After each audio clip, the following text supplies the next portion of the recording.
we go. Enter Madam Speaker.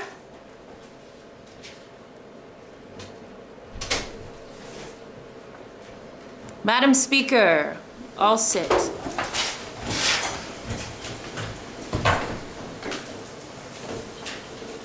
The House of Commons will come to order today.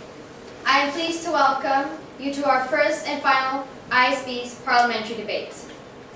The topic under debate today is absolute monarchy is a just, humane, and effective form of government and must be adopted. On my right, representing the government, the Prime Minister, Mihailo Gajev, and the second government speaker, Matej Perovic. Speaking for Her Majesty's loyal opposition will be its first speaker, Shahab Sheh, the leader of opposition, Benjamin Reiser. On behalf of the House, I extend a special welcome to our judges, Vasilia Perisic, Christopher Mickelson, Marko Jovšić, and Karina Popa. The Prime Minister's time will be divided between a 5-minute opening speech and a 3-minute official review.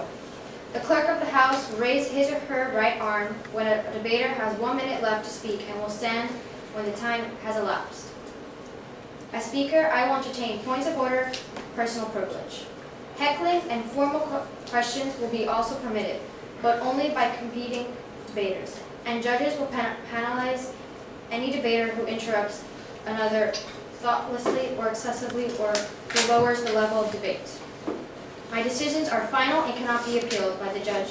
The judges will make allowances for the victims of my mistakes. Are there any questions regarding the rules? Once any raised have been answered, or if there are none, say, I call upon the Prime Minister to introduce the resolution, define the terms, and outline the government case.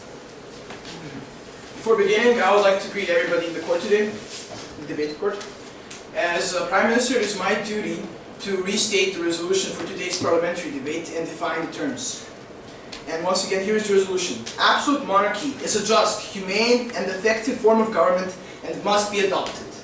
But before we get into more details and into debate, we shall define the following terms: just, humane, and effective. According to Webster's New World Dictionary, to be just is to follow law and its bounds, acting in the truth with fair, proper, and exact judgment throughout mercy. To be effective, one must act efficiently to convey their opinion and conduct themselves with organized operation and validity. And finally, humane. When being humane, one behaves in a civilized manner of open-mindedness, proclaiming only that which is of benefit to humanity and its leaders, adorned with a good nature and a civil tongue. This is the resolution. Now we shall begin with the debates. So, as you all know, Madam Speaker, we are fighting for the absolute monarchy and for it to stay the only form of government in England. Why is absolute monarchy the best form of government? You may wonder. You may ask yourself why. Well, if we look into our world's history, what will we see? The greatest empires, what were they? What kind of forms of government were they? They were absolute monarchies. If you think about it, the Roman Empire, probably the greatest empire which ever ruled this planet, was an absolute monarchy indeed. Their leader, Julius Caesar, who was considered a tyrant, was still an absolute monarch because his word was the last word. He only controlled the whole empire, and it was only him. Nobody else was allowed to contribute to that. And what did Julius Caesar conquer?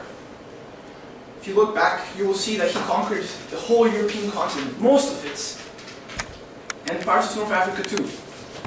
But what's the difference if there's one absolute monarch versus a parliamentary monarchy, or more than one ruler? Well, let's see. The way I like to put this is an absolute monarch, the country runs throughout the absolute monarch, and vice versa.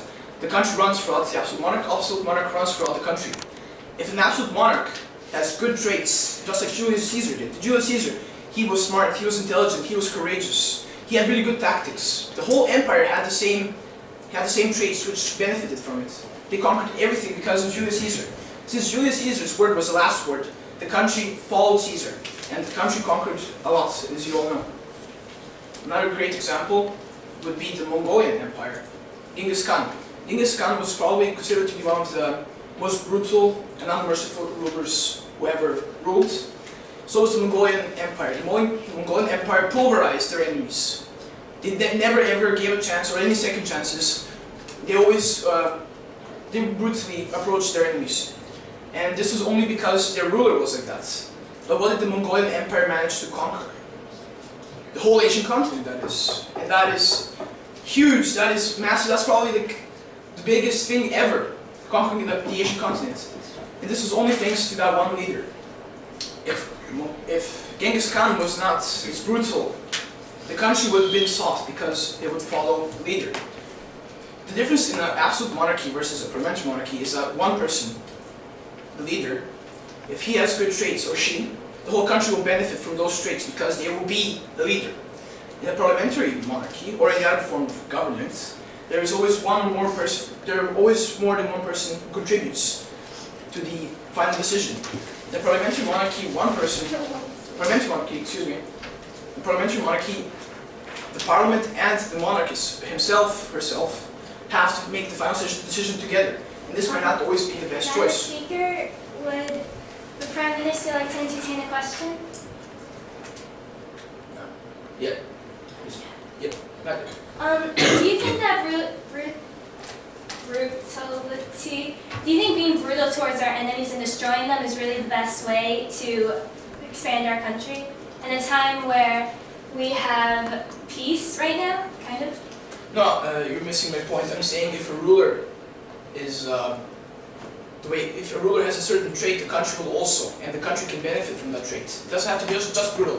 For example, Julius Caesar, he was a courageous leader. The Roman Empire was a courageous country too, just thanks to that trait. That was just one example.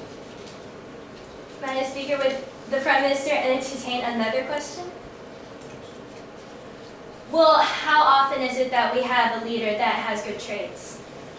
Just Well, like how Julius Caesar, despite how you say he was courageous, he also destroyed his fellow leader.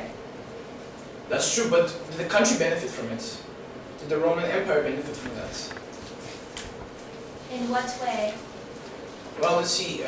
Thanks to Julius Caesar being a cruel person, or it was mentioned from before, the whole country actually followed him because of the choice he made to become ruler, and then the country benefited by getting more land.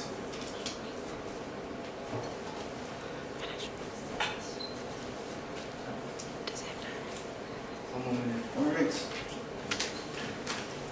So in conclusion,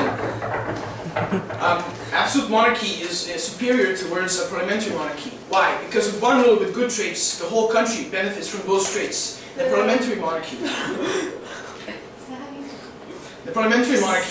more than one person has to contribute to the final decision, which might not make it flawless, just like it's happening in an absolute monarchy.